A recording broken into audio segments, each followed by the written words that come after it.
الحمد لله وحده والصلاة والسلام على من لا نبي بعده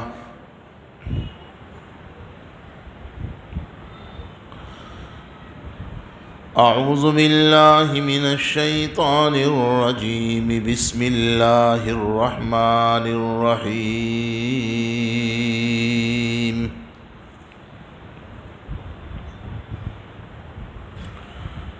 سبحان الذي أسرى بعبده ليلا من المسجد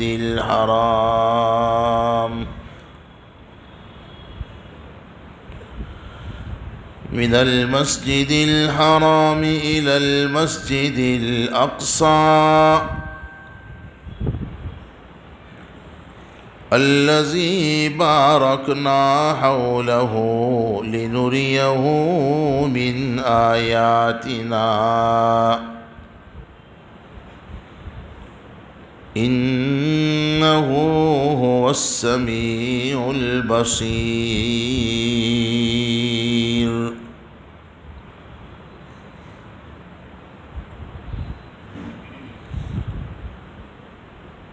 وقال الله تبارك وتعالى في مقام آخر بسم الله الرحمن الرحيم والنجم إذا هوى ما ضل صاحبكم وما غوى وما ينطق عن الهوى إن هو إلا وحي يوحى علمه شديد القوى ذو مرة فاستوى وهو بالأفق الأعلى ثم دنا فتدلى فكان قاب قوسين أو أدنى فأوحى إلى عبده ما أوحى. صدق الله مولانا العظيم وصدق رسوله النبي الكريم ونحن على ذلك لمن الشاهدين والشاكرين والحمد لله رب العالمين.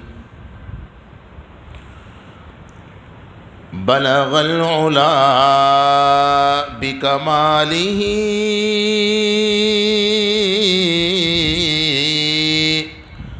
كشف الدجى بجماله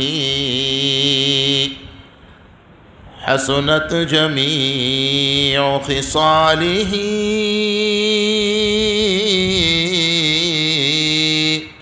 صلوا عليه وآله. کیا شان ہے پیارے نبی حق نے عطا کی سروری. کیا شان ہے پیارے نبی حق نے عطا کی سروری. معراج سے دی برتری بلغ العلا بکمالہ. ظلمات تھیں جب کفر کی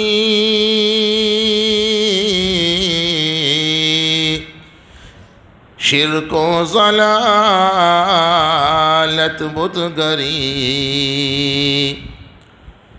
ظلمات تھی جب کفر کی، شرک و ضلالت بت گری، ایمان کی روح پھونک دی، کشف الدجا بجمالہ، اسلام کی دعوت بھی دی، تکلیف بھی اس نے سہی، اسلام کی دعوت بھی دی، تکلیف بھی اس نے سہی، جس نے دعا دشمن کو دی، حسنت جمیع خصالہ، ایک دھوم دنیا میں مچی، آواز یہ آنے لگی،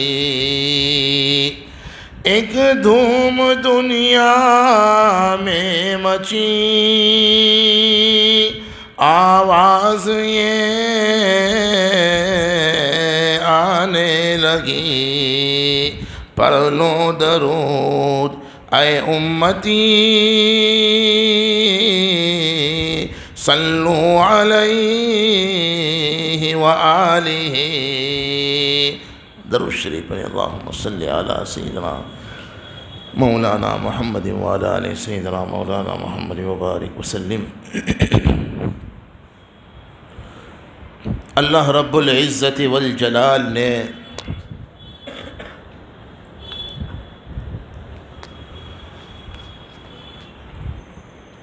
ہمارے آقا اور مولا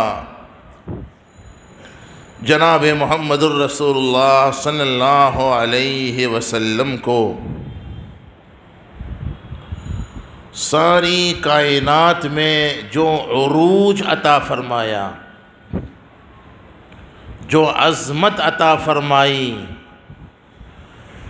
جو فضیلت عطا فرمائی،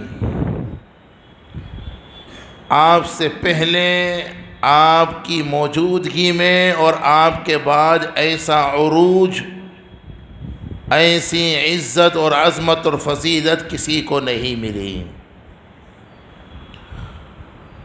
حق تعالی نے آپ کے عروج اور عظمت و عزت میں اضافے کے لیے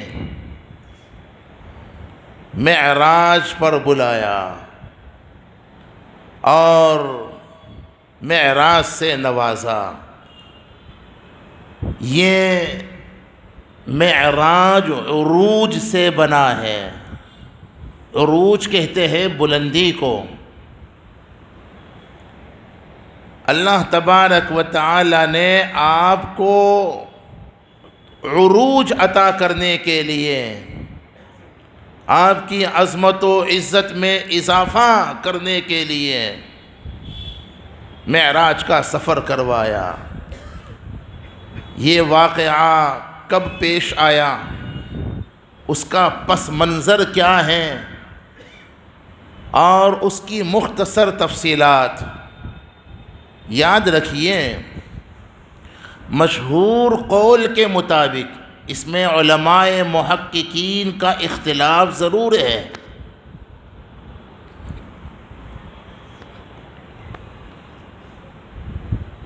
کس تاریخ میں یہ واقعہ پیش آیا، اس میں اختلاف ضرور ہے علماء کے یہاں،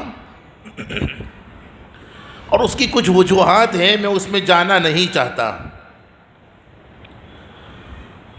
مشہور قول یہ ہے کہ ہجرت سے پہلے 27 رجب المرجب اور پیر کی رات، اتوار کا دن ختم ہو کر جو رات آئی 27 رجب، آج بھی اتفاق سے 27 رجب ہی ہے۔ مشہور قول کے مطابق اس رات میں یہ واقعہ پیش آیا، کیوں؟ اس کا پس منظر کیا تھا؟ ہمارے آقا کو اللہ رب العزت نے پہلے ہی سے عزت و عظمت و فضیلتوں سے نوازا تھا، اس کے باوجود دعوت و تبلیغ کی راہ میں آپ کو طرح طرح کی قربانیاں دینی پڑی، اور دعوت و تبلیغ کی راہ میں طرح طرح کی مشقتوں کو برداشت کرنا پڑا۔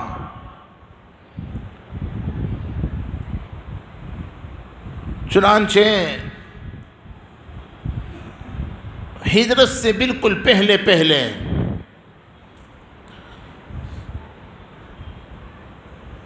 باپ سے زیادہ شفقت دینے والے چچا خواجہ ابو طالب، آپ لوگ بہت خاموشی سے بیان سن رہے ہوں، میرے خیال میں بیان سننے کا یہ انداز نہیں ہے، کچھ ہم بولیں گے، کچھ دیکھو ابھی بھی نہیں بول رہے ہیں، کچھ ہم بولیں گے، کچھ آپ بولیں گے، اور کم سے کم جب بھی ہمارے آقا کا نام آئے تو پیار سے بولیں گے صلی اللہ علیہ وسلم، اور جب آپ سے کچھ پوچھا جائے تو جواب بھی دیں گے نا انشاءاللہ۔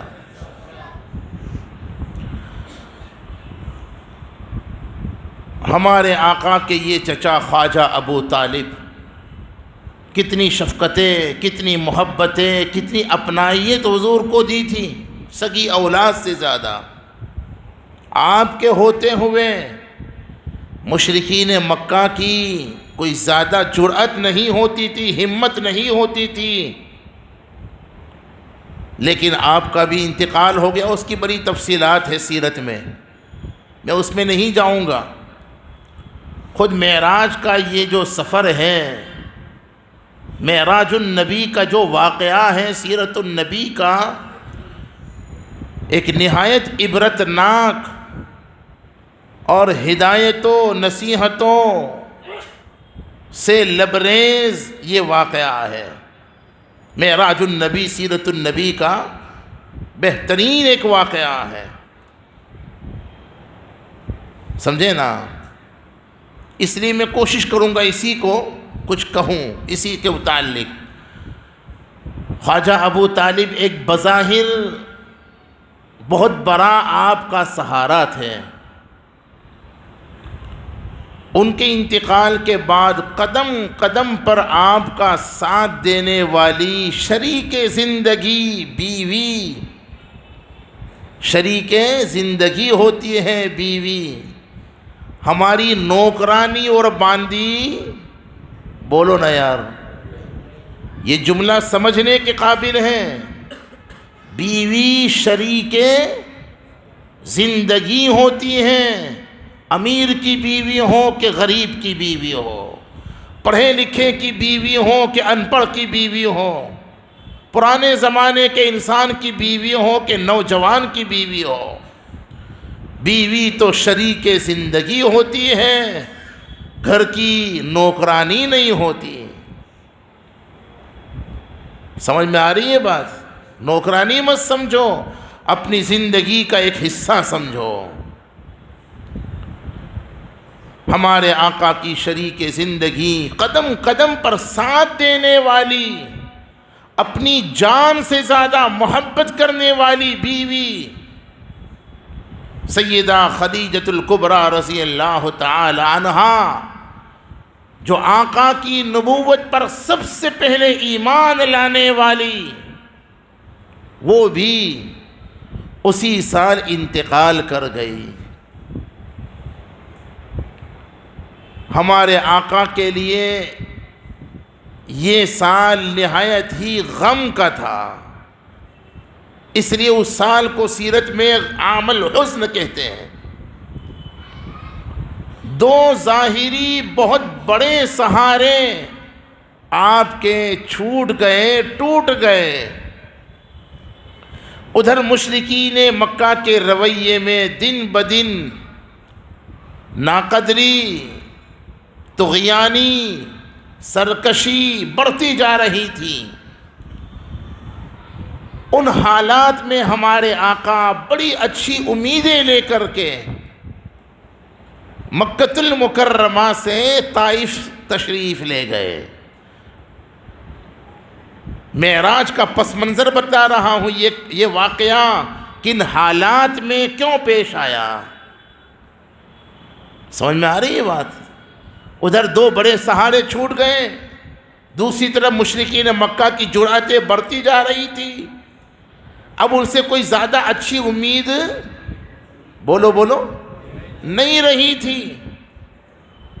طائف والوں سے وہاں ہمارے آقا کی ننیالی رشتہ داریاں تھیں، بڑی اچھی امید لے کر ہمارے آقا طائف تشریف لے گئے۔ تو وہاں کا جو منظرنامہ ہے وہ تو سبھی جانتے ہیں۔ ہمارے آقا کی امیدوں پر وہاں کے گستاخوں نے پانی پھیر دیا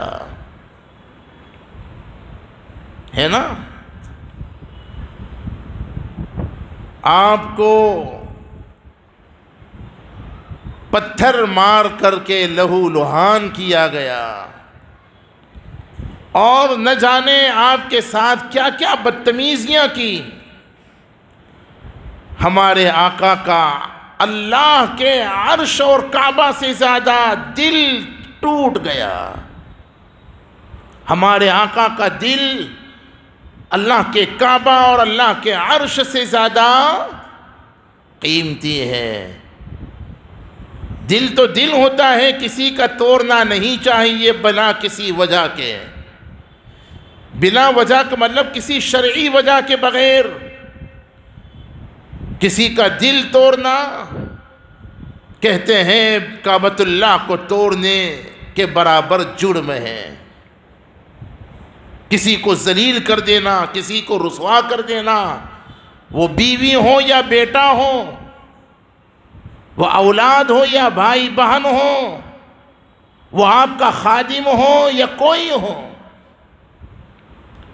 کسی کو حقیر سمجھنا، کسی کو ذلیل سمجھنا، کسی کو سب کے سامنے بے عزت رسوا کرنا، دل توڑنا بیت اللہ کو توڑنے کے برابر جرم ہے۔ اور فرمایا دل بدست آور حج اکبر است، اور کسی کا دل جیت لینا حج بیت اللہ کے برابر اجر و ثواب کا ذریعہ ہے، بزرگوں نے فرمایا۔ دل توڑنے والے نہ بنو، دل جیتنے والے بنو۔ ایک بات بڑی کام کی یاد آ گئی، وہ کہہ کر آگے بڑھتا ہوں۔ ہندوستان میں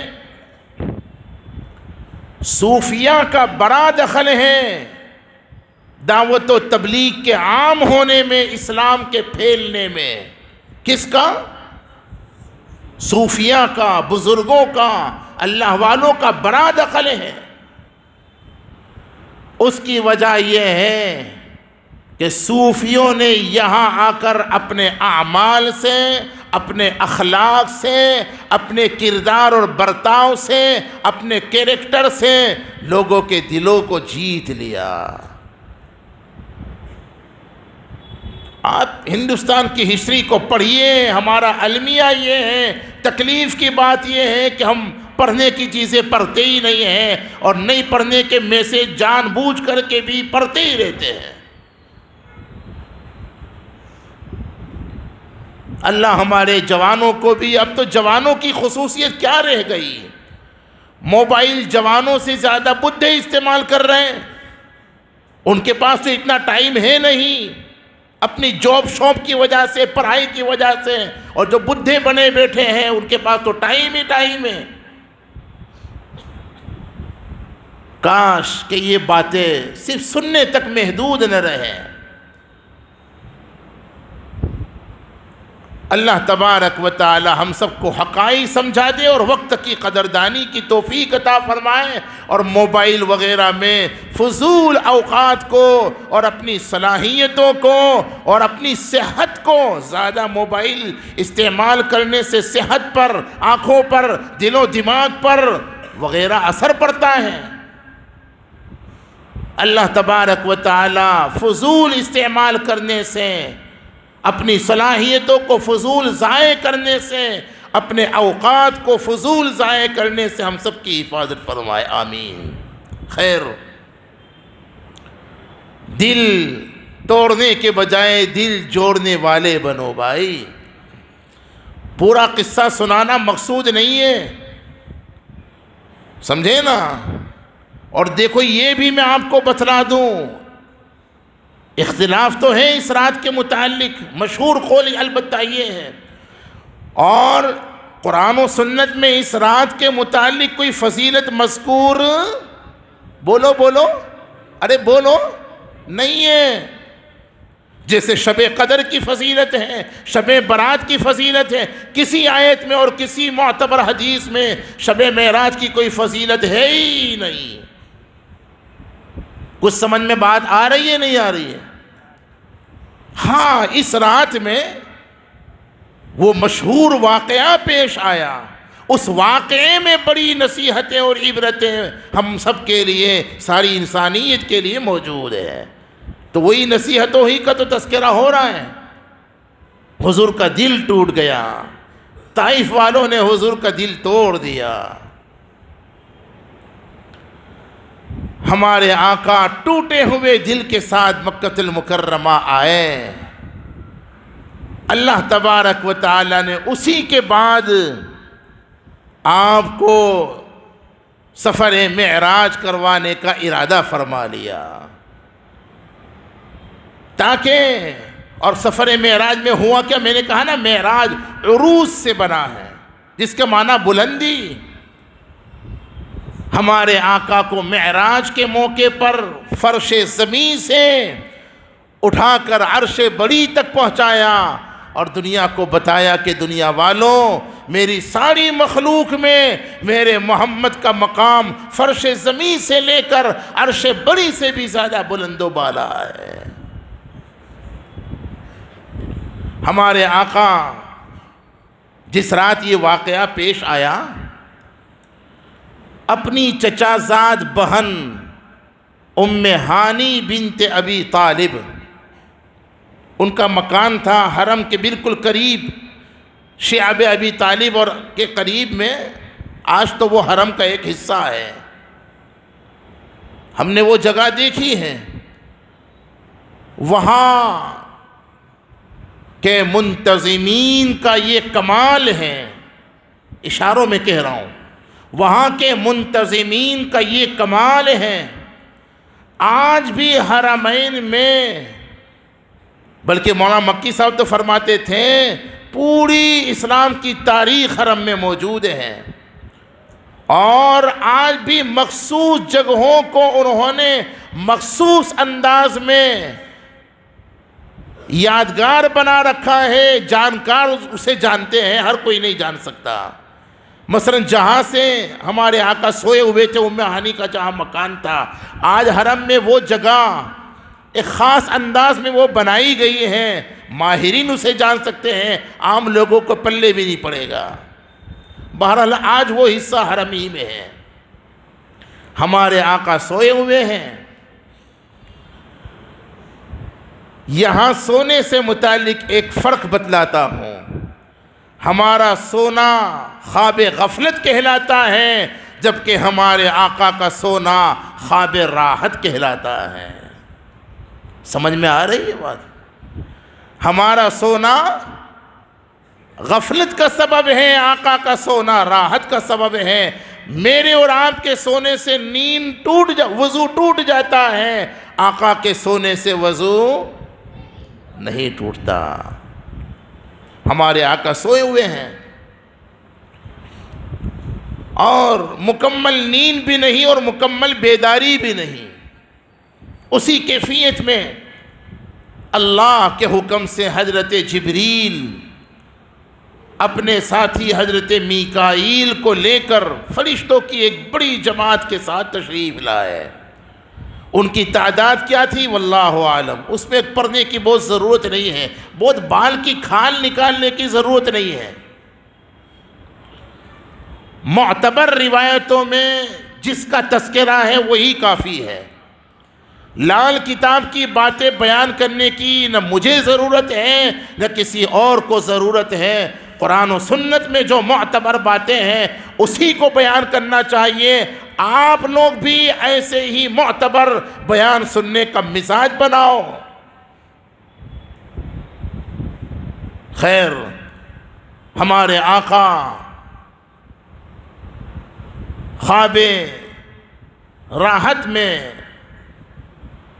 مشغول تھے، اسی وقت حضرت جبریل اللہ کے حکم کو لے کر تشریف لائے اور ہمارے آقا کے قدموں میں اپنے پروں کو بچھا دیا۔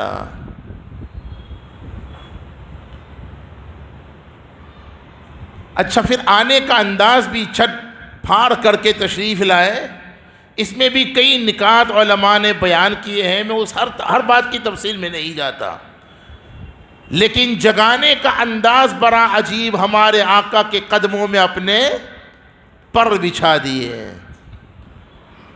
بڑوں کو جگانے کا یہ بلکہ اپنے ماں باپ کو بھی اگر جگانا ہو نا تو زور سے ہلاؤ مت، بلکہ ان کا پیر بالکل آہستہ آہستہ سے۔ بڑوں کو جگانے کا یہ انداز، بڑوں کے سامنے ہر وقت باادب، اس میں یہ سبق ہے، وہ سوئے ہوئے ہوں تب بھی ان کے سامنے ادب سے پیش آؤ۔ آج کے نوجوان تو جاگتے ہوئے بھی اپنے ماں باپ کے ساتھ ادب سے پیش نہیں آتے۔ اور خدا کی قسم صاحبوں، اللہ اور اس کے رسول کے بعد پوری کائنات میں سب سے بڑا مرتبہ اور مقام اگر کسی کا ہے تو تمہارے استاد کا نہیں، تمہارے پیر کا نہیں، تمہارے امیر کا نہیں، تمہارے ماں باپ کا ہے۔ جذباتی بات نہیں کر گیا میں، اللہ کے فضل سے ہر بات قرآن و سنت میں 4 مقام قرآن پاک میں ایسے ہیں جہاں اللہ رب العزت نے اپنی توحید کے بعد وَبِالْوَالِدَيْنِ احسانا فرمایا۔ کتنے مقام؟ بے بولو بھائی، بولنا پڑے گا، کتنے مقام؟ 4 مقام۔ سورہ بقرہ میں وَإِذْ أَخَذْنَا مِيثَاقَ بَنِي إِسْرَائِيلَ لَا تَعْبُدُونَ إِلَّا اللَّهَ، توحید کو بیان کیا، پھر وَبِالْوَالِدَيْنِ احسانا۔ ادھر سورۃ النساء 5ویں پارے میں وَاعْبُدُوا اللَّهَ وَلَا تُشْرِكُوا بِهِ شَيْئًا، توحید کو بیان کیا، اور آگے وَبِالْوَالِدَيْنِ احسانا۔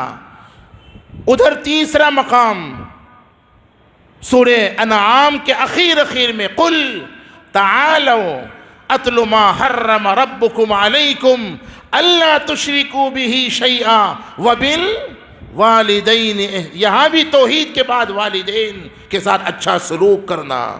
اور ادھر 15واں پارہ سورۃ البنی اسرائیل وَقَضَىٰ رَبُّكَ أَلَّا تَعْبُدُوا إِلَّا إِيَّاهُ وَبِالْوَالِدَيْنِ احسانا۔ تو میں نے اپنی طرف سے نہیں، ان 4 آیتوں کے روشنی میں اس کے تحت علماء مفسرین نے فرمایا اس سے ثابت ہوتا ہے کہ 4 مقام پر قرآن کریم میں اللہ تبارک و تعالی نے اپنی توحید کے بعد ماں باپ کے ساتھ حسن سلوک کو بیان کیا۔ معلوم ہوا کہ اللہ اور اس کے رسول کے بعد سب سے بڑا مقام کس کا ہے؟ پیروں کے سامنے ہاتھ جوڑ جوڑ کر کھڑے رہتے ہو اور ماں باپ کو ہاتھ جڑواتے ہو، بہت غلط طریقہ ہے۔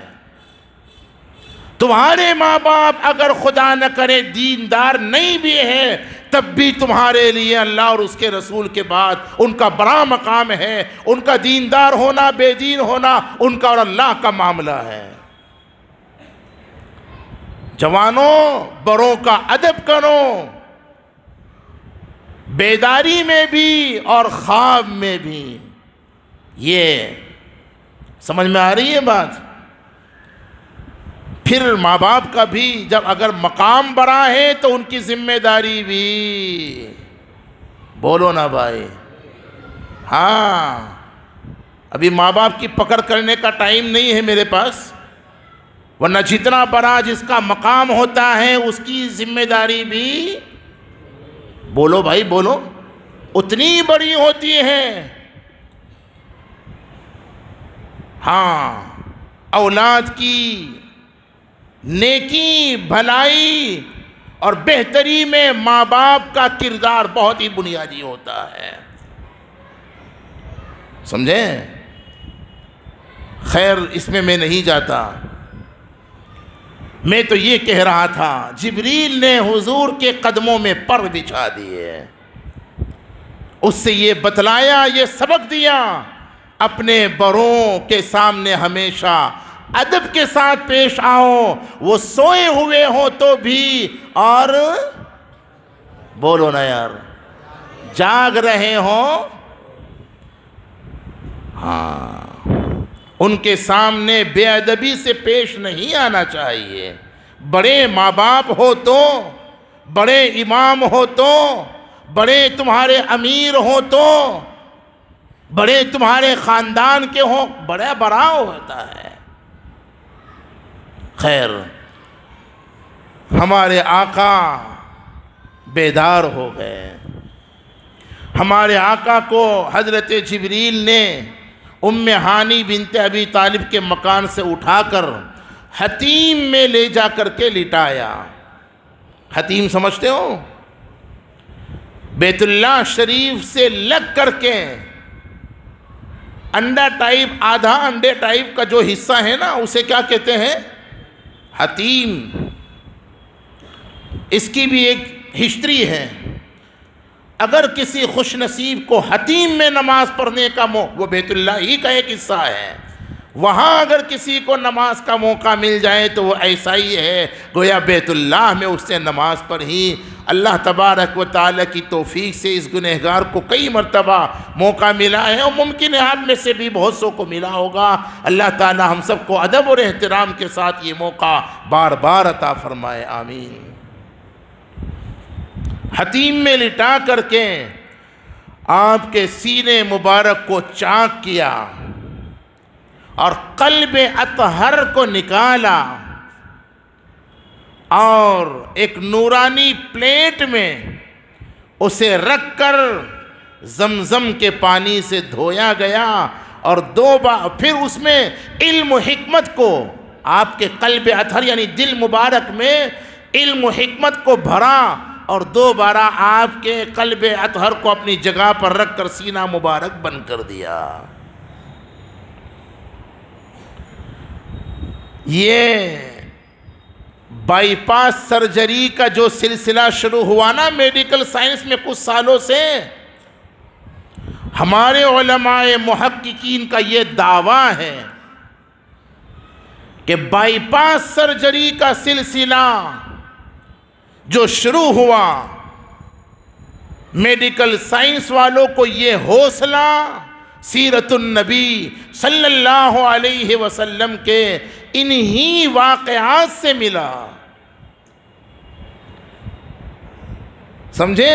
وہ بھی گویا ایک بائی پاس سرجری تھا، لیکن وہ روحانی اور الہی بائی پاس سرجری تھا۔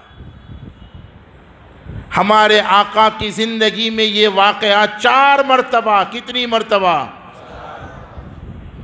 جلدی سے بتلا دیتا ہوں وہ 4 موقع کون سے تھے۔ اچھا، پھر اس میں بھی مفسرین نے کلام کیا کہ یہ 4 مرتبہ یہ واقعہ کیوں پیش آیا۔ اب ہر کیوں کو اگر بتلاؤ نا تو کافی وقت چاہیے۔ 4 مرتبہ، نمبر 1 سبھی جانتے ہیں، پہلی مرتبہ شق القمر کا، شق صدر کا واقعہ۔ پہلی مرتبہ دائی حلیمہ کے یہاں جب دودھ پینے کی عمر کو بچے تھے، تو سبھی جانتے ہیں پہلی مرتبہ یہ واقعہ شق صدر کا، سینے مبارک کو چیر کر دل مبارک کو نکالنا، اور دھو کر کے علم و حکمت سے بھر کر کے دوبارہ بند کر دینا، اس کو شق صدر بھی کہتے ہیں۔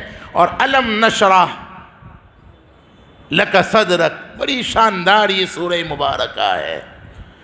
یہ وہ انعام ہے جو حضرت موسیٰ کلیم اللہ کو مانگنے پر ملا ہے، اور اللہ تبارک و تعالی نے یہ انعام ہمارے آقا کو بغیر مانگے عطا کیا۔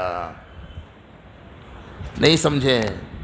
ابے سمجھے کہ نہیں سمجھے؟ بھائی جب سمجھے ہیں تو اتنی شاندار بات کو سن کر سبحان اللہ نہیں بولنا چاہیے۔ سمجھے ہی نہیں نا ابھی۔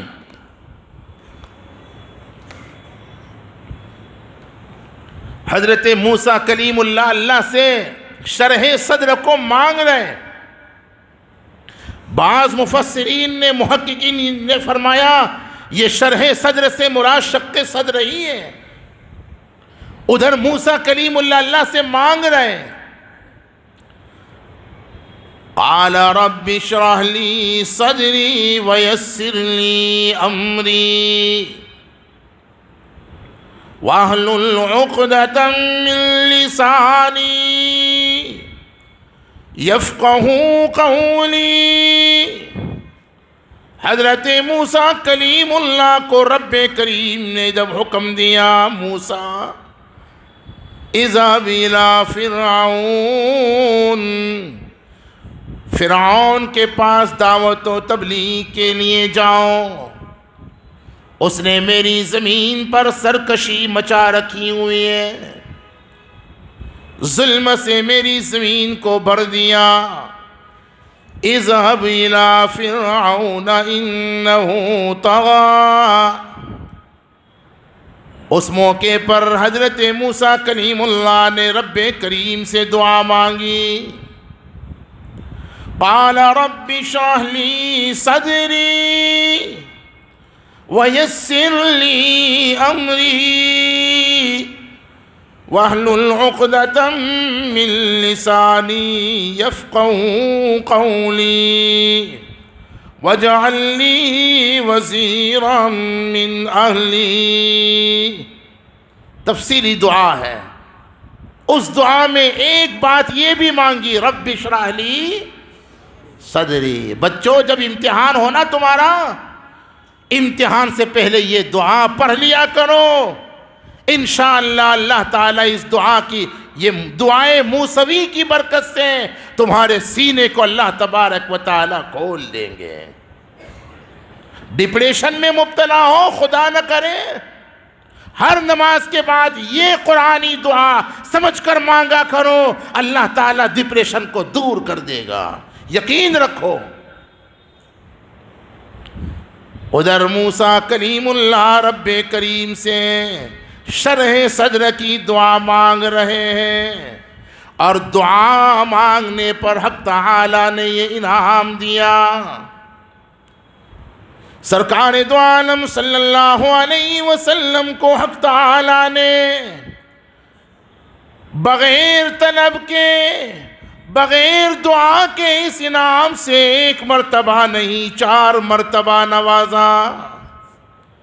فرمایا الم نشرح لک صدرک، الم نشرح لک صدرک ووضعنا عنک وزرک الذی انقض ظہرک۔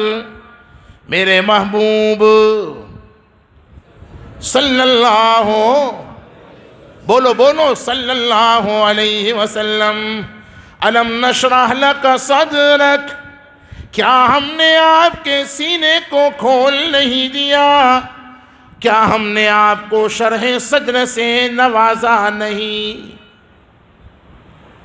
پہلی مرتبہ تو دائی حلیمہ کے یہاں جب ہمارے آقا تھے نا بچپن میں، جانتے ہوں گے، تب سیرت مصطفیٰ میں علامہ ادریس کاندھلوی نے لکھا ہے، یہ تفسیرات جو میں عرض کر رہا ہوں، ہمارے بزرگوں میں سے بڑا نام ہے، بڑے جلیل القدر محقق۔ دوسرا موقع جب ہمارے آقا کا شق صدر ہوا، سینہ مبارک کھولا گیا، جوان ہونے سے پہلے جب آپ جوان ہونے والے تھے تب۔ تیسری مرتبہ جب آپ کو بظاہر نبوت سے مالا مال کرنا تھا، نبوت کا فیصلہ تو پہلے ہی ہو چکا تھا نا، ابھی تو آدم علیہ السلام پیدا بھی نہیں ہوئے کہ آقا کی نبوت کا فیصلہ ہو چکا ہے، لیکن 40 سال کی عمر میں اظہار نبوت جب کرنا تھا تو اظہار نبوت سے پہلے شق صدر کا واقعہ پیش آیا۔ اور پھر چوتھی مرتبہ معراج کا سفر کروانے سے پہلے، تاکہ آسمانی اور کائناتی حقائق کو دیکھنے سمجھنے کی آپ میں طاقت اور صلاحیت پیدا ہو جائے، اس لیے بھی اور بھی حکمت ہے۔ پھر یہاں سے ہمارے علماء نے زمزم کے پانی کی عظیم فضیلت ثابت کی۔ وہ کیسے؟ معراج کے پہلے ہمارے آقا کے سینے مبارک کو حتیم میں لٹا کر چاک کیا گیا، دل مبارک کو نکالا گیا اور جنت سے لائی ہوئی پیٹ میں اس کو رکھا گیا اور زمزم کے پانی سے دھو کر کے علم و حکمت کو بھرا گیا اور پھر آپ کے سینے مبارک کو اپنی جگہ پر رکھ کر بند کر دیا گیا۔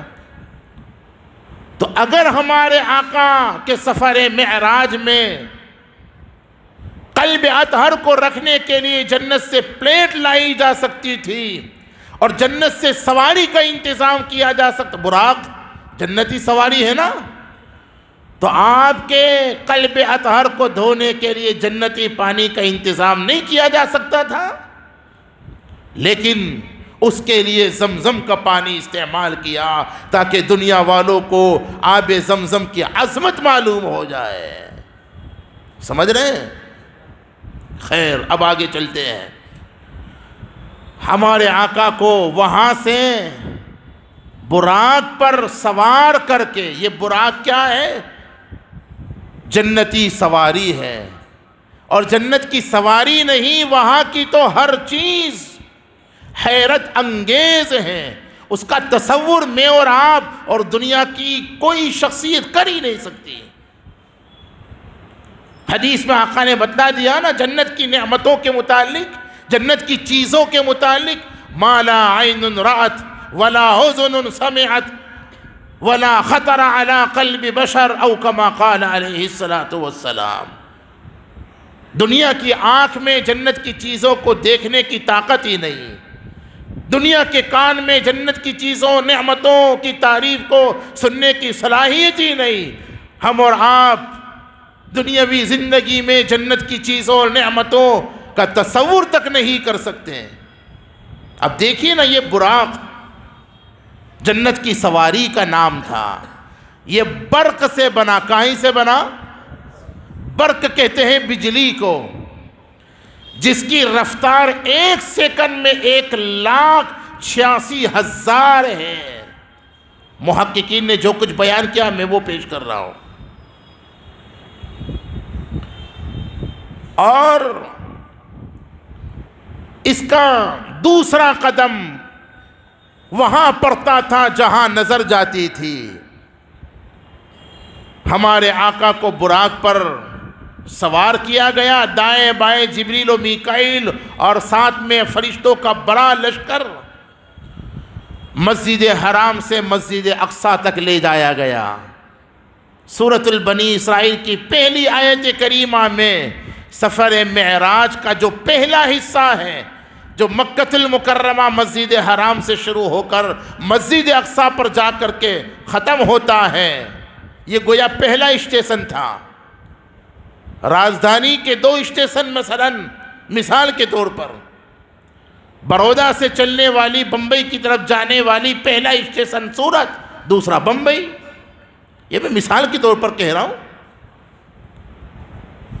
اس معراج کے سفر میں ہمارے آقا کی 2 منزلیں تھی۔ پہلی منزل مسجد حرام سے شروع ہو کر مسجد اقصیٰ پر جا کر ختم ہوئی۔ اس کا اجمالی تذکرہ قرآن کریم کی سورہ بنی اسرائیل کی پہلی آیت میں، فرمایا سبحان الذی اسرا بعبدی لیلا من المسجد الحرام الى المسجد الاقصى الذي باركنا حوله لنريه من آياتنا إنه هو السميع البصير۔ پاک ہے وہ ذات جو اپنے بندے کو لے گیا راتوں رات۔ یہاں حق تعالیٰ نے لنبی ہی نہیں فرمایا، لرسول ہی نہیں فرمایا، بعبدی ہی فرما۔ اس میں بھی محققین نے کلام کیا، نبوت اور رسالت کے بجائے عبدیت کو کیوں بیان کیا؟ ہمارے آقا عبدیت کو زیادہ پسند کرتے تھے، عاجزی کو زیادہ پسند کرتے تھے۔ آج ہمارا حال یہ ہے، ذرا دو پیسہ آ گیا، ذرا کوئی بڑا عہدہ مل گیا، ہم عبدیت اور عاجزی کو بھول جاتے ہیں۔ خود ماں باپ کے سامنے بھی عاجزی سے پیش آنے کے لیے تیار نہیں، اپنے بڑوں کے سامنے بھی تکبر سے پیش آتا ہے۔ تواضع عبدیت کا تقاضا ہے، تواضع، جھکاؤ اپنے آپ کو اللہ کے لیے۔ آج ہمارے آپس کے جھگڑے ختم اسی لیے تو نہیں ہوتے، ہم جھکنے کے لیے اللہ کے لیے تیار ہی نہیں ہیں۔ جھگڑوں کو ختم کرنے کے لیے عبدیت کی ضرورت ہے، عاجزی کی ضرورت ہے۔ جہاں تکبر ہوگا وہاں سگے بھائیوں میں ہی نہیں، ماں باپ اور اولاد میں بھی جھگڑا ختم نہیں ہو سکتا اگر تکبر ہے، تواضع نہیں ہے۔ عبدیت اس میں تواضع ہے، عاجزی ہے۔ ہمارے آقا کو بڑی پسند تھی عاجزی۔ سیرت میں آپ دیکھیں تو کئی مواقع ملیں گے، میں نہیں جاتا۔ بعبدہ لیلم من، اچھا لیلم، پھر یہاں بھی رات کا تھوڑا سا حصہ، مسجد حرام سے مسجد اقصیٰ، یہ معجزہ تھا، اللہ کی قدرت کا کرشمہ تھا۔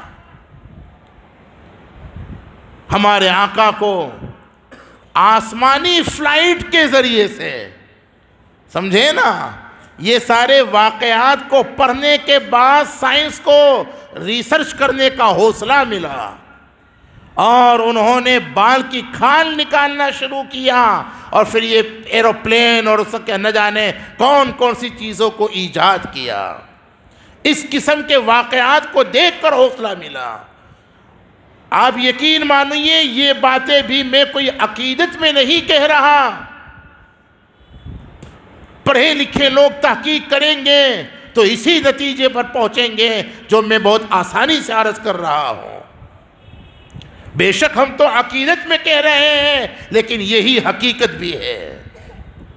خیر، ہمارے آقا جب، اچھا 4 مقام پر ہمارے میں تفصیلات میں کیا جاؤں، مسجد حرام سے مسجد اقصیٰ تک جب پہنچے ہیں، قرآن پاک میں تو اجمالی تذکرہ ہے، اس کا تفصیلات حدیثوں میں ہیں۔ اس کا خلاصہ یہ ہے، 4 مقدس مقام پر جبریل ہمارے آقا کو لے کر کے پہنچے، وہاں ہمارے آقا نے اتر کر 2 رکعت نمازیں پڑھی، اور پھر اس کے بعد مسجد اقصیٰ تک پہنچے۔ وہ 4 مقام کون ہیں؟ نمبر 1 مدینۃ المنورہ، پہلا مقام۔ نمبر 2 مدین، جہاں حضرت شعیب علیہ السلام رہتے تھے۔ نمبر 3 طور سینا، جہاں سیدنا موسیٰ کلیم اللہ، اللہ پاک سے کلام کرتے تھے۔ نمبر 4 بیت اللحم، جہاں حضرت عیسیٰ علیہ السلام پیدا ہوئے تھے۔ روایتوں میں ہے مسجد حرام سے مسجد اقصیٰ کا سفر جو ہوا تو یہ 4 مقام پر آپ کو لے جایا گیا۔ اب اس میں بھی بڑی حکمتیں، بڑی نصیحتیں۔ ہمارے آقا نے ان چاروں مقام پر 2 رکعت نمازیں پڑھی۔ یہاں سے ہمارے علماء نے ایک بات یہ ثابت فرمائی کہ معلوم ہوا اگر مقدس مقام پر آپ کو جانے کا موقع مل جائے تو وہاں جا کر چومنے چاٹنے کے بجائے مقدس مقام پر 2 رکعت کرنے کا کام کرتے نہیں کرنے کے کام کرنے پڑتے ہیں، ہے نا؟ ہاں، جب امت کرنے کے کام چھوڑ دے گی تو پھر ایسا پھنسے گی کہ نہیں کرنے کے کام کرنے پڑ رہے نہیں پڑ رہے، یہ ہے کرنے کے کام۔ مقدس مقام پر جا کر چومنے چاٹنے کی ضرورت، وہاں نمازیں پڑھیے۔ میں اپنی طرف سے ایک جملہ نہیں کہہ رہا، یہ ساری باتیں معراج النبی میں لکھی ہوئی ہے، سمجھیں؟ اب جب ہمارے آقا اس کے بعد مسجد اقصی پہنچے ہیں تو وہاں از آدم تا عیسیٰ علیہم الصلاۃ والتسلیم تمام انبیاء اور رسل کی ارواح کو، ان کی روحوں کو مثالی اجسام میں اللہ تبارک و تعالی نے جمع کر دیا۔ یہ ایک علمی لفظ ہے، اگر آپ کو یہ زیادہ سمجھ میں نہ آیا ہو تو زیادہ وزن مت ڈالیے، اتنا سمجھ لیجئے کہ اللہ تبارک و تعالی نے اس موقع پر سارے نبیوں کو جمع کر دیا۔ اب کس شان سے جمع کیا وہ اللہ بہتر جانتا ہے، ہم تو حدیث میں ہیں لہٰذا مانیں گے، عقل میں آئے تو بھی مانیں گے، نہ آئے چونکہ حضور کی بات، سمجھے نا؟ یہاں پہنچنے کے بعد حضرت روح الامین نے اذان دی۔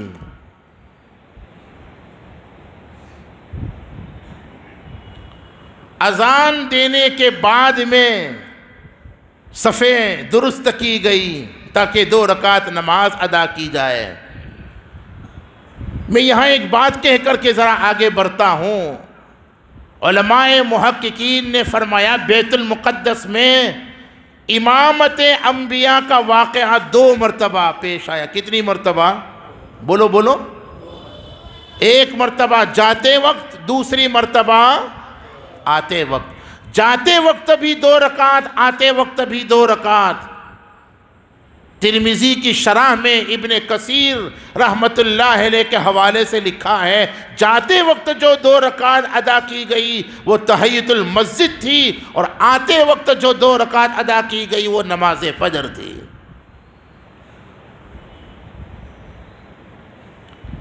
سمجھیں؟ اچھا جی، اذان ہونے کے بعد جب صفیں قائم ہو گئی تو یہاں ہمارے واعظین نے اپنے جیب سے نکال کر بہت سی باتیں بیان کی ہوئی ہے۔ ادھر آدم علیہ السلام، ادھر فلاں سا وغیرہ وغیرہ، ہر ایک کو یہ تمنا تھی آج امامت کا حق مجھے ملے وغیرہ وغیرہ۔ بہرحال اذان ہو جانے کے بعد جب نماز کی صفیں درست ہو گئی، حضرت آدم سے لے کر حضرت عیسیٰ علیہ السلام تک 1,24,000 تقریباً انبیاء اور رسل وہاں اس اجتماع میں، ہے نا، اس بہترین نورانی روحانی اجتماع میں موجود ہیں۔ ان سب کی موجودگی میں اذان کے بعد حضرت روح الامین آگے بڑھتے ہیں، ہمارے آقا کا دست مبارک عجب سے پکڑ کر امامت کے مصلی پر کھڑا کر دیتے ہیں، اور اپنی زبان سے جو بات کہتے ہیں اس کو کسی فارسی کے شاعر نے بیان کیا۔ آفاق ہاں گردیدہ مہر بتا ورزیدہ،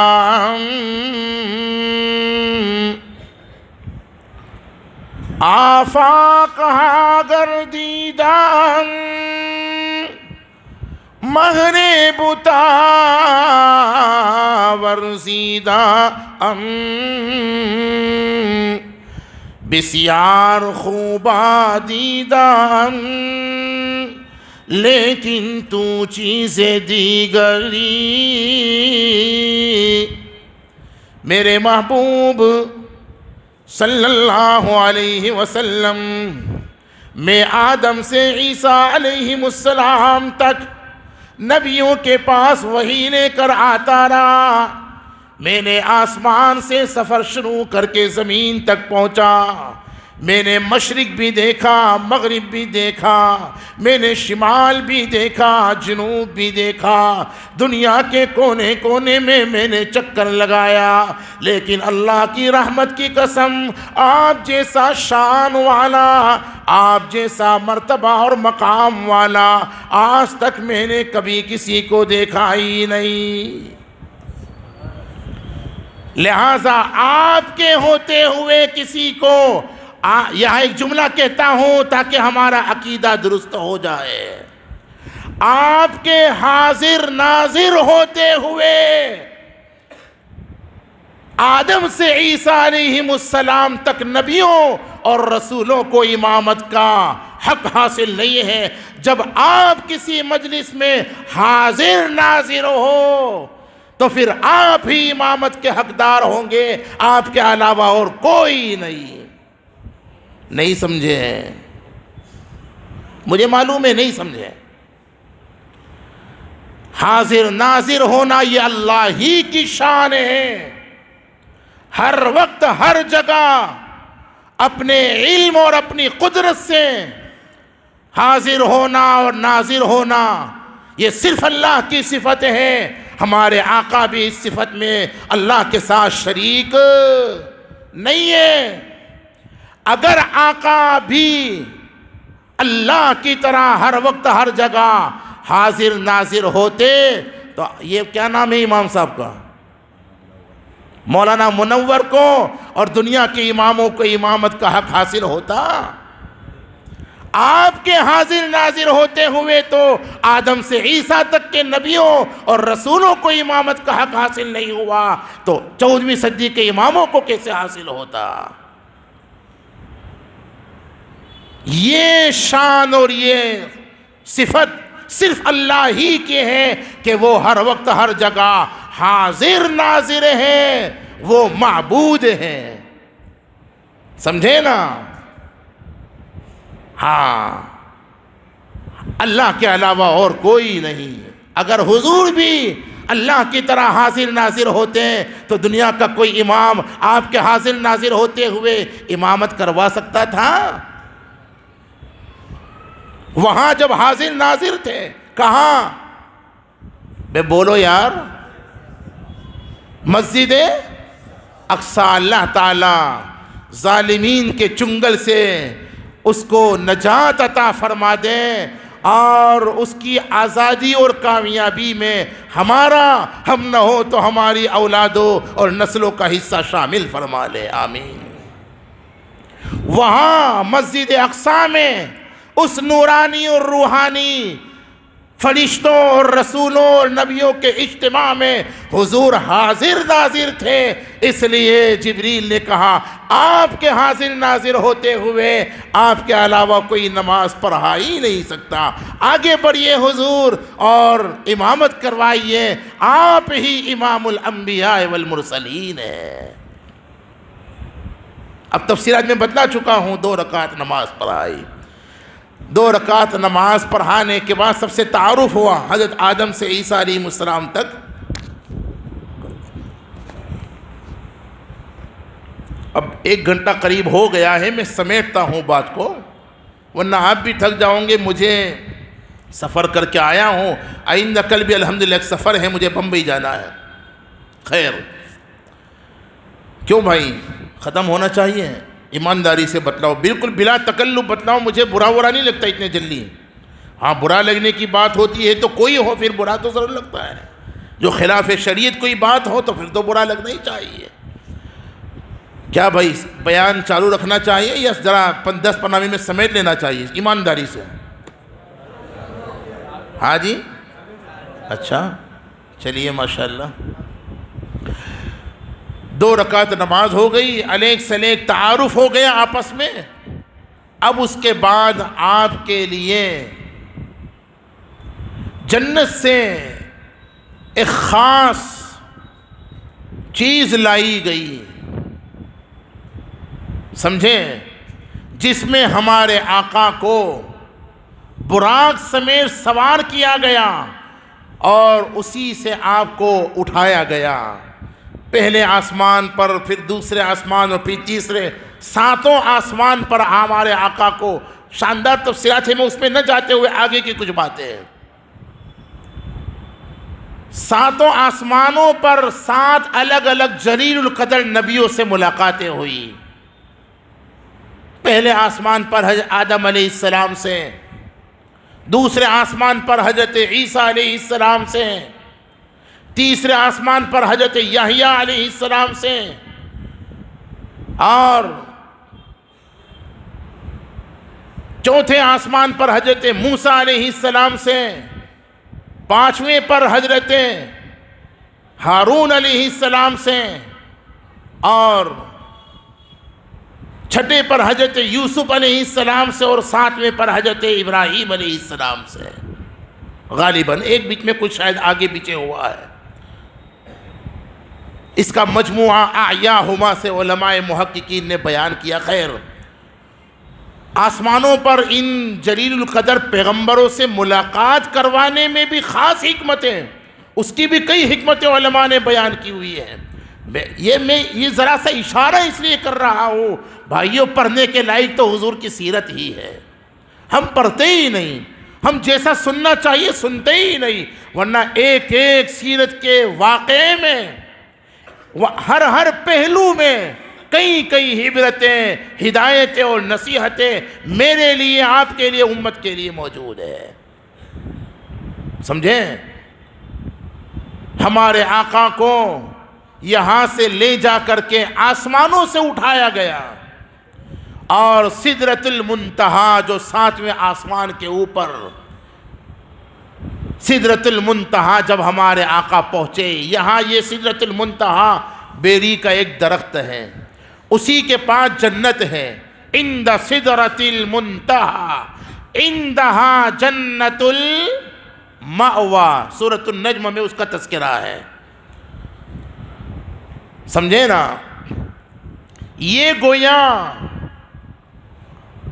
عالم خلق اور عالم امر کے درمیان ایک بارڈر ہے۔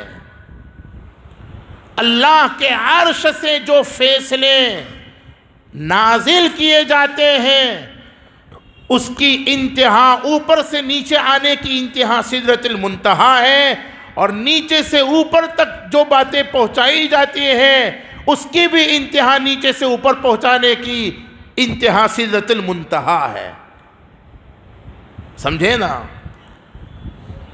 اور اس مقام پر جانے کے بعد حضرت جبریل نے کہا ہاتھ جوڑ کر کے، یا رسول اللہ، بولو نا بھائی، نہیں سب نہیں بولے، یا رسول اللہ صلی اللہ علیہ وسلم، میں مکۃ المکرمہ سے رات کے شروع حصے ہی سے آپ کے ساتھ شروع ہی سے چلا ہوں، 4 مقام سے ہوتے ہوئے ہم مسجد اقصیٰ میں بھی آئے، پھر مسجد اقصیٰ سے ہم آسمانوں پر، اور 7 آسمان سے بلند ہو کر کے سدرۃ المنتہا تک پہنچا ہوں، لیکن حضور اب میری یہ انتہا ہے، جہاں میرے مقام کی انتہا ہے یا رسول اللہ صلی اللہ علیہ وسلم، وہیں سے آپ کے مقام کی ابتدا ہو رہی ہے، میں اس سے آگے نہیں جا سکتا۔ اگر سدرۃ المنتہا سے آگے ایک بال کے برابر میں اگر میں بڑھا تو اللہ کی تجلی میرے پروں کو جلا کر خاک کر دے گی۔ حضرت جبریل نے آگے ساتھ دینے سے، آگے ساتھ چلنے سے معذرت پیش کر دی ہے نا، سنائی ہے ہمارے استاد مکرم، اس کو اپنے انداز میں ہمارے مخلص نے بھی کچھ آپ جوانوں کی یہ درخواست پیش کی تھی، تو میں ذرا 1-2 باتیں سنا دیتا ہوں۔ سدرۃ المنتہا پر جو پہنچے نبی سر جھکا کر یہ کہنے لگے جبرائیل سدرۃ المنتہا پر جو پہنچے نبی سر جھکا کر یہ کہنے لگے جبرائیل اے حبیب خدا اے حبیب خدا آپ کے سوا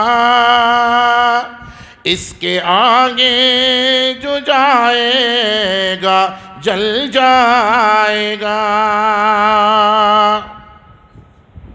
اے حبیب خدا اب سوا آپ کے اس کے آگے جو جائے گا جل جائے گا۔ تو یہاں خطیب الایشیا شاہ عطاء اللہ بخاری رحمۃ اللہ علیہ نے عجیب بات فرمائی۔ ہمارے آقا کی روحانی اولاد میں سے تھے سید عطاء اللہ بخاری رحمۃ اللہ علیہ، فرماتے تھے بڑے وجد میں آ کر کے فرمایا جبریل کے ساتھ نانا جان کے ساتھ اگر سفر معراج میں میں ہوتا تو میں جبریل سے کہتا کہ جبریل نانا جان کا ساتھ مت چھوڑیے، نانا جان کے ساتھ چلنے والے جلا نہیں کرتے بلکہ نانا جان کے ساتھ چلنے والے جلا پا جایا کرتے ہیں، روشنی پا جایا کرتے ہیں۔ خیر وہ تو انہوں نے اپنے مخصوص انداز میں ایک وجد کی شکل میں عشق و محبت میں ڈوب کر کے یہ بات کہی تھی، ورنہ حضرت جبریل علیہ السلام کے پاس جو ویزا تھا وہ سدرۃ المنتہا تک ہی تھا، اور ہمارے آقا کا ویزا تو منزل مقصود ہے نا، ویزا ہی نہیں ہے تو آپ جا سکتے ہو آگے، ان کا پاسپورٹ وہاں ختم۔ سمجھیں کہ نہیں؟ سمجھانے کے لیے ایک بات کہہ رہا ہوں، کہیں آپ پاسپورٹ حقیقت میں مت سمجھ بیٹھنا کہ یار یہ بھی ٹھوکا ٹھوکی کر رہے، اس زمانے پاسپورٹ آیا کہاں سے؟ سمجھانے کے لیے، سمجھے نا۔ ہمارے آقا کو سدرۃ المنتہا سے عرش معلی، اب وہ کیا شان تھی، کیا کیفیت تھی، واللہ اعلم، سمجھے نا۔ ہمارے آقا رب کریم کے دربار میں جب پہنچے تو 3 عظیم تحفے ہمارے آقا نے پیش کیے۔ اس کا تذکرہ معتبر روایتوں میں نہیں ہے، البتہ ملا علی قاری رحمۃ اللہ علیہ نے مرقات شرح مشکات میں اور بھی علماء نے اپنی مختلف کتابوں میں، حتیٰ کہ خود مولانا منظور نعمانی نے بھی معارف الحدیث میں جو بعد میں اتحیات کا جو مکالمہ پیش کرنا چاہتا ہوں نا، وہ معتبر روایت میں تو نہیں ہے، البتہ جن محققین نے، جن علماء نے اس کو بیان کیا ہے وہ سند کے بغیر بیان کیا ہے۔ یہ علمی وضاحت ایک امانت تھی جو میں نے آپ کو پیش کر دی، اس کو بیان کیا جا سکتا ہے اس وضاحت کے ساتھ۔ چنانچہ ہمارے آقا جب دربار الہی میں پہنچے نا تو 3 تحفے پیش کیے۔ وہ 3 تحفے کون سے ہیں؟ فرمایا التحیات للہ والصلوات والطیبات،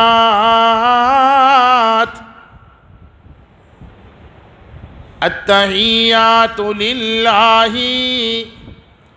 الہ العالمین، جتنی بھی قولی عبادتیں ہیں، جتنی بھی وہ عبادتیں جو زبان سے ادا کی جاتی ہیں، جیسے قرآن پاک کی تلاوتیں، جیسے وعظ و نصیحتیں ہیں، جیسے ذکر و اذکار ہیں، جیسے دعائیں مانگنا، یہ کون سی عبادت ہے؟ قولی عبادت ہے، زبان سے ادا ہوتی ہے۔ التحیات للہ الہ العالمین، زبان سے ادا ہونے والی ساری عبادتیں بھی آپ ہی کے لیے۔ والصلوات، اور جتنی بھی جسمانی عبادتیں ہیں جیسے نماز، جیسے روزہ، جیسے حج وغیرہ، الہ العالمین، یہ ساری عبادتیں بھی آپ ہی کے لیے۔ والطیبات،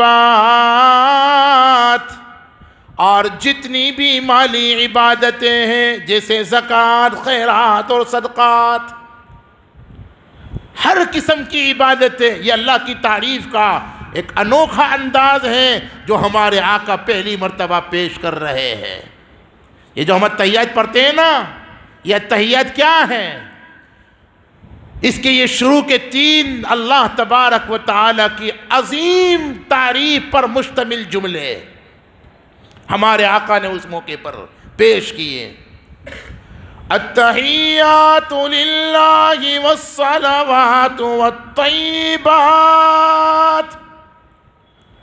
حق تعالی ہمارے آقا کی اس تعریفی جملوں سے خوش ہو جاتے ہیں، دریائے رحمت جوش میں آتا ہے، اور اسی وقت ہمارے آقا کو 3 انعام سے نوازا جاتا ہے۔ وہ 3 انعام کیا ہے؟ بولو۔ السلام علیکہ، بولو نا بھائی، ایھا النبی، پہلا انعام تم پر سلام ہو اے نبی۔ السلام علیکہ ایھا النبی ورحمۃ اللہ وبرکاتہ، تم پر اللہ کی طرف سے سلامتی بھی ہو اور اللہ کی طرف سے رحمتیں بھی ہوں، برکتیں بھی ہوں۔ حضرت عمر ابن خطاب رضی اللہ عنہ تو یہ فرماتے تھے، روضہ رسول اللہ پر اگر کسی کو حاضری کا موقع مل جائے تو اس سے بڑا خوش نصیب بھی کوئی ہو سکتا ہے؟ بے بولو نا یار۔ در مصطفیٰ پر لگا اپنا بستر، یہ موقع تجھے پھر نہ ہوگا میسر۔ در مصطفیٰ پھر در مصطفیٰ کہ جنت میں ایسا کوئی در نہیں۔ فرمایا کہ دربار رسالت میں در مصطفیٰ پر، روضہ رسول اللہ پر، سنہری جالی آقا کے سامنے اگر حاضری کا موقع مل جائے تو اس موقع پر سب سے بہترین صلاۃ و سلام اگر کوئی ہے تو وہ یہی ہے جو ہم اور آپ التحیات میں پر۔ نسائی شریف میں یہ بات موجود ہے جو میں عرض کر رہا ہوں۔ دربار رسالت میں جب جاؤ تو بہترین درود، مختصر لیکن پر اثر اور بہت بہترین، کون سا درود بولو، کون سا صلاۃ و سلام؟ ابے یار بولو یار، شاید اس کی برکت سے اللہ قبول کر لے۔ السلام علیکہ ایھا النبی ورحمۃ اللہ وبرکاتہ۔ سمجھے؟ صلاۃ و سلام پیش کرنے کا بہت سارے طریقے ہیں۔ حضرت عمر فرماتے یہ طریقہ بہترین ہے، مختصر بھی ہے اور بہترین ہے۔ بولو بولو کون سا طریقہ؟ سارا مجمع، سارا مجمع۔ السلام علیکہ ایھا، بڑے ادب کے ساتھ، السلام علیکہ ایھا النبی ورحمۃ اللہ وبرکاتہ۔ سرکار دو عالم صلی اللہ علیہ وسلم نے جب دیکھا رحمت الہی کا دریا موج میں، جوش میں ہے، مجھ پر سلام بھی نازل ہو رہا ہے، رحمتیں اور برکتیں بھی نازل ہو رہی ہیں۔ اپنی امت یاد آ گئی، اللہ غنی۔ کون یاد آ گئی؟ امت یاد آ گئی، میں اور آپ یاد آ گئے اس قیمتی لمحے میں، ایسے قیمتی موقع پر بھی جب ہمارے آقا اپنی امت کو نہیں بھولے، تو جب امت کو ضرورت ہوگی قیامت کے دن تب ہمارے آقا امت کو بھول جائیں گے؟ شرط یہ ہے کہ ہم حقیقی معنی میں امتی بن جائے۔ اپنا جائزہ لو صاحبو، اپنا جائزہ لو ایمانداری سے، کیا ہم حقیقت میں حضور کے امتی کہلانے کے حقدار ہیں؟ کیا ہمارا چہرہ وہی ہے جو حضور کو پسند ہے؟ کیا ہمارا لباس وہی ہے جو حضور کو پسند ہے؟ کیا ہمارا کاروبار وہی ہے جو حضور کو پسند ہے؟ کیا ہمارے اخلاق، ہمارے اعمال، ہماری شادیاں، ہمارے گھر والوں کے ساتھ سلوک، ہمارے سماج والوں کے ساتھ معاملات وہی ہے جو حضور نے بتلائے ہیں؟ سوچنے کا مقام ہے۔ ہم اگر حقیقت میں امتی بن جائیں، امتی بن کر دکھلائیں، تو حضور تو اس عظیم گھڑی میں بھی جب امتی کو نہیں بھولے، قیامت میں تو ہم کو ضرورت ہوگی تب حضور کیسے بھولیں گے؟ بشرطے کہ بولو بولو صحیح معنی میں ہم کیا بن جائیں؟ بولو نا یار۔ اور صحیح معنی میں امتی بننے کا وہی مطلب ہے جو ابھی میں ذرا جلال میں بول گیا۔ لوگ ہمیں دیکھ کر کہہ دے کہ یہ محمدی ہے، ہمارے اخلاق کو دیکھ کر لوگ کہنے پر مجبور ہو کہ جب یہ امتی اتنا پیارا ہے تو ان کے نبی کتنے پیارے ہوں گے۔ سمجھے؟ ہمارے آقا کو امت یاد آئی، اس لیے ہمارے آقا نے فرمایا، اللہ نے تو کہا تھا نا، جواب میں 3 انعام دیے تھے نا، کون سے؟ السلام علیکہ ایھا النبی ورحمت اللہ۔ تو آقا کو امت یاد آئی، امت کے لیے فرمایا السلام علینا وعلی عباد اللہ الصالحین۔ اے اللہ، آپ کی طرف سے جو سلامتی مل رہی ہے نا، یہ سلامتی کا کیا مطلب؟ دنیا کے ہر الجھن سے سلامتی، دنیا کے ہر ٹینشن سے سلامتی، دنیا کی ہر آفت سے سلامتی، آپ کے عذاب سے سلامتی، آپ کے غضب اور غصے سے سلامتی۔ بڑا انعام ہے۔ اے اللہ، یہ انعام سے مجھے ہی کیوں ملے؟ آپ تو مجھے دے رہے السلام علیکہ، اے نبی تجھ پر سلام ہو، لیکن اللہ میرے ساتھ میری امت کو بھی شامل کر لے، اس لیے آقا نے فرمایا السلام علینا۔ یا اللہ یہ سلام ہم پر بھی آئے۔ علینا میں گنہگار امتوں کو شامل کر لیا، اور عباد اللہ الصالحین، امت کے صالحین کو، اولیاء کاملین کو الگ سے شامل فرمایا۔ پھر علامہ شامی فرماتے ہیں، جبریل کو جب یہ پتا چلا تو انہوں نے گواہی دیتے ہوئے کہا اشہد ان لا الہ الا اللہ و اشہد ان محمدن۔ ہو گئی تحیات پوری تو بیان بھی پورا۔ مجھے اور بھی اس موقع پر ہمارے آقا کو حق تعالی نے جن جن انعامات سے نوازا، ان کا تو تذکرہ کہیں پر بھی نہیں۔ قرآن نے صرف اتنا کہہ دیا فَأَوْحَا إِلَىٰ عَبْدِهِ مَا أَوْحَا، اللہ کو جو وحی کرنی تھی، جو انعامات سے نوازنا تھا وہ نواز دیا۔ لیکن امت کے لیے ہمارے آقا کو اللہ نے میرے لیے اور آپ کے لیے 3 عظیم انعام عطا کیے۔ کتنے؟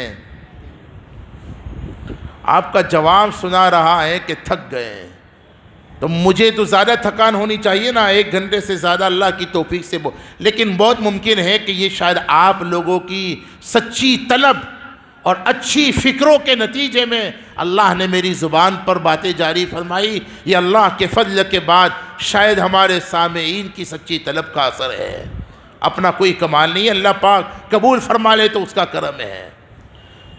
یقین مانیے میں انشاءاللہ کسی اور موقع پر وہ 3 انعام تفصیل سے سنیں گے تبھی تو مزہ آئے گا، لیکن میں تذکرہ بہت اختصار کے ساتھ مسلم شریف میں امت کے لیے معراج میں حضور کو جو 3 انعام دیے میرے اور آپ کے لیے، نمبر 1 5 وقت کی، سمجھیں، مسلم شریف میں، مشکات میں بھی۔ دوسرا انعام خواتین میں سورۃ البقرہ، سورہ بقرہ کی آخری 2 آیتیں۔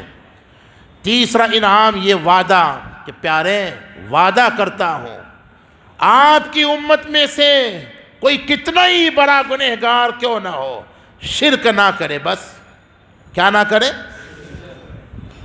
اگر شرک نہیں کیا تو آپ کے ہر امتی کو ضرور بخش دوں گا، یا تو عذاب سے پہلے یا چاہوں گا تو عذاب کے بعد۔ وَيَغْفِرُ مَا دُونَ ذَلِكَ لِمَن يَشَاءُ، شرک اگر نہیں کیا ہوگا تو ایک نہ ایک دن اسے میں ضرور بخش دوں گا اور جہنم سے نکال کر جنت میں داخل کر ہی دوں گا، یہ وعدہ۔ یہ 3 انعام امت کے لیے اللہ تبارک و تعالیٰ نے آقا کو معراج میں عطا فرمایا۔ اللہ تعالیٰ جو کچھ کہا سنا سمجھ کر ان باتوں پر اخلاص کے ساتھ عمل کرنے کی توفیق عطا فرمائے۔ ہمارے جن مخلصین نے، محسنین نے اس مجلس کا انعقاد کیا، اصل میں وہ چاہتے تھے ہمارے یہ حاجی ایوب اور یہ مولانا یعقوب صاحب اور یہ ہمارے اسلم بھائی وغیرہ، یہ چاہتے تھے شب برات میں یہاں وقت دوں، لیکن شب برات میں ہمیشہ کے لیے میرا جوناگڑھ میں یہ طے ہوتا ہے، وہاں کچھ مجھ سے منسلک لوگ ہیں، مجھ سے بیعت کا سلسلہ ہے، تو وہاں ہمارا سالوں سے جب جانا رہتا ہے تو وہ تو ان کے لیے خاص ہے، اس لیے میں نے معذرت پیش کر دی۔ میں نے کہا کہ آپ چاہیں تو شب معراج میں، اس لیے نہیں کہ یہ رات فضیلت والی ہے، اس لیے نہیں کہ اس رات میں کچھ خاص عمل کا تذکرہ قرآن و سنت میں ہے، میں نے اپنی سہولت کے پیش نظر کہ اس بہانے سے لوگ جڑ جائیں گے، آپ میرا بیان چاہتے ہو اور جمعہ میں آدھا گھنٹہ ہوتا ہے مختصر، تو اس میں کوئی کھل کر بات کرنا بظاہر اتنا آسان نہیں ہوتا، تو رات کی مجلس ہو تاکہ اطمینان سے بیان کیا جا سکے، تو ایک موقع یادگار یہ بھی ہے، اس میں سیرت النبی کے اس پہلو کو اگر بیان کیا جائے تو اس میں عبرت اور نصیحت کی بے شمار باتیں ہیں، جیسا کہ کچھ کا تذکرہ میں نے کیا۔ تو اسی پس منظر میں آپ کے سامنے حاضری ہوئی۔ اللہ تعالی ہمارے ان مخلصین کو، بلکہ جن لوگوں نے اس میں جس اعتبار سے شرکت کی ہے، حتیٰ کہ دعاؤں کے ذریعے یا یہاں مجلس میں شریک ہونے کے ذریعے حصہ لیا، اللہ تعالی سبھی کو قبول فرما لے، آمین۔ وآخر دعوانا ان الحمدللہ رب العالمین۔ درود شریف پڑھی میں دعا ہو۔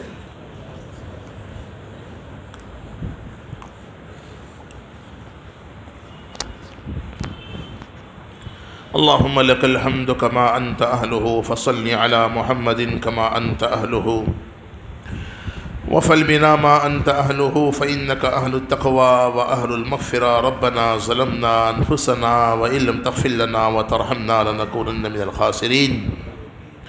یا اللہ آپ تو بڑے کریم ہیں، اے اللہ آپ نے امت مسلمہ کے لیے نبی کریم کو شب معراج میں جو انعامات عطا فرمائے، اے اللہ ان انعامات کی بھی اور اس کے علاوہ بھی آپ نے جو بے شمار انعامات سے ہمیں نوازا ہے، اے اللہ بے شک آپ کے انعامات بہت زیادہ ہیں، آپ کی نعمتیں بہت زیادہ ہیں۔ آپ نے سچ فرمایا ان تعدوا نعمت اللہ لا تحصوها، اور آپ نے یہ بھی سچ فرمایا واسبغ علیکم نعمہ ظاہرۃ وباطنہ، آپ کی ظاہری اور باطنی نعمتوں کی موسلا دھار بارش جب سے پیدا ہوئے تب سے لے کر آج تک ہم پر برستی رہی ہے، آپ کی طرف سے نعمتیں ہمیشہ نازل ہوتی رہتی ہیں، مصیبتیں تو کبھی کبھی آتی ہے، اے اللہ مصیبتوں میں صبر کرنے کی توفیق عطا فرما اور نعمتوں میں شکر کرنے کی توفیق عطا فرما۔ آپ کو صبر کرنے والے بھی پسند ہے، صبر کرنے والے صبر کے راستے سے جنت میں جا سکتے سکتے ہیں، صبر کے راستے سے آپ کو راضی کر سکتے ہیں، اور شکر کرنے والے شکر کے راستے سے آپ کو راضی کر کے جنت میں جا سکتے ہیں۔ یا اللہ آپ اپنی نعمتوں کی قدردانی اور شکر گزاری کی توفیق عطا فرما۔ یا اللہ ہم سب کو نیک بنا دیجئے، اب تک کی زندگی میں اے اللہ جتنے گناہ ہوئے یا اللہ معاف کر دیجئے۔ یا اللہ اگرچہ ہم گناہوں کی گندگی میں لٹ پٹ ہیں، یقین ہے ہمیں، اقرار ہے یا اللہ ہم گندے ہیں، لیکن آپ ہی کے تو بندے ہیں مولا، معاف کر دیجئے۔ ماں بڑی مہربان ہوتی ہے، اپنے بچے کو جب گندا دیکھتی ہے تو اسے نہلاتی ہے، اسے پاؤڈر لگاتی ہے، صاف ستھرا کر دیتی ہے، مزین کر دیتی ہے۔ مولا ہم بھی اے اللہ آپ کے بندے ہیں، آپ تو ماؤں سے زیادہ مہربان ہیں۔ یا اللہ ہم آپ سے معافی چاہتے ہیں، مولا ہم سب کو معاف فرما دے۔ اے اللہ ہم سب کو معاف فرما کر اے اللہ اپنی محبت کا لالی پاؤڈر لگا دے۔ اے اللہ اخلاق حسنہ سے ہمیں مزین فرما دے، ہمیں ایسا بنا دیجئے کہ ہم آپ کو پسند آ جائیں۔ امت میں جو لوگ پریشان ہیں سب کی پریشانیوں کو دور فرما، جو بیمار ہیں ساری امت کے روحانی جسمانی بیماروں کو یا اللہ شفاء کاملہ عاجلہ دائمہ مستمرہ عطا فرما۔ اے اللہ اسلام اور مسلمانوں کو سارے عالم میں غلبہ عطا فرما، اسلام اور مسلمانوں کے غلبے میں ہمارا حصہ شامل فرما۔ یا اللہ مانگنا تو بہت کچھ ہے، آپ تو بڑے کریم ہیں، آج تک بغیر مانگے آپ نے بہت کچھ ہمیں دیا، اب مانگنے پر وہ سب کچھ محض اپنے فضل اور کرم سے عطا کر دیجئے، جو دینی دنیاوی اخروی ظاہری باطنی اے اللہ انفرادی اجتماعی ہر اعتبار سے ہمارے حق میں، ہمارے والدین کے حق میں، ہمارے زندوں کے حق میں، ہمارے مردوں کے حق میں، ہماری قیامت تک کی نسلوں کے حق میں، امت مسلمہ کے حق میں جو بہتر ہے یا رب کریم وہ سب کچھ ہمیں عطا کر دیجئے، محروم مت کیجئے، مایوس مت کیجئے۔ ہم نے مانگا ہمارے گمان کے مطابق، تو دے تیری شان کے مطابق ہماری دعا کو، اس مجلس کو اے اللہ اس مجلس میں کیے جانے والے عزم اور ارادوں کو اپنی بارگاہ میں یا اللہ قبول فرما، قبول فرما، قبول فرما۔ وصلی اللہ وسلم وبارک علی محمد وبارک وسلم برحمتک یا ارحم الراحمین۔